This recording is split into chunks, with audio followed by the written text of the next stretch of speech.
All right, let's try this problem with a hydrated salt, heating a hydrated salt.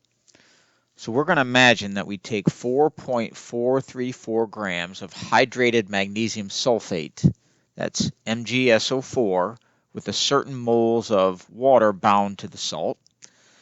When this amount of the hydrated salt is heated to drive off all the water, 2.166 grams of the anhydrous magnesium sulfate remains. So all the water is driven off through this chemical equation. The hydrated salt is heated. We designate that with a triangle over the arrow. All that's left is just the ionic compound magnesium sulfate, and all the water gets driven off as a gas. So if this is the case, how many moles of water, which is represented by X in the above equation, are present for every mole of magnesium sulfate in the original hydrated salt, our original compound? Okay, so let's see. We've got our hydrated magnesium sulfate, and it looks like we have 4.434 grams that we start with. When this is heated, water is driven off, and the anhydrous salt is left behind. So here's the water that's driven off as a gas. We can weigh the mass of the salt that's left behind, and we find that's 2.166 grams of the anhydrous salt left behind. And from the law of conservation of mass, we can figure out the mass of water that was driven off simply by the difference between these two values. Okay, so we're going to take 4.434 grams, subtract 2.166 grams of the magnesium sulfate that's left, and that would tell me that 2.268 grams of water must have been driven off as a gas. So now what we'll do is we'll just convert both of these values to moles and then compare the molar ratio, and that'll help us find the value of X. We'll start with magnesium sulfate, 2.166 grams of magnesium sulfate.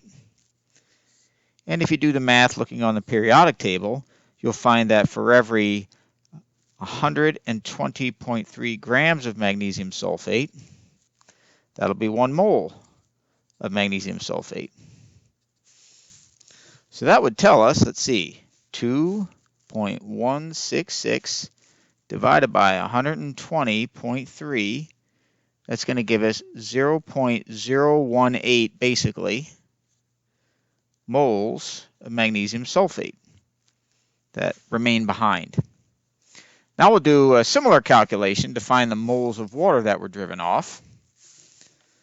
So let's see, 2.268 grams of water. And then, of course, for water, for every 18 grams of water, there's 1 mole of water. We'll do that calculation. 2.268, divide that by 18, 0.126 moles of water. So this now represents our molar ratio of the magnesium sulfate to the moles of water that are present in the original compound. Well, it's hard to see what this ratio really is, so what we're going to do is we're just going to divide both of these by the lower of the two, which is 0.018.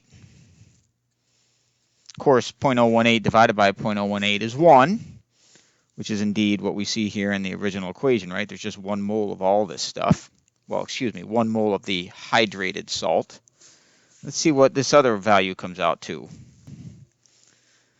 0.126 divided by 0.018, that's 7.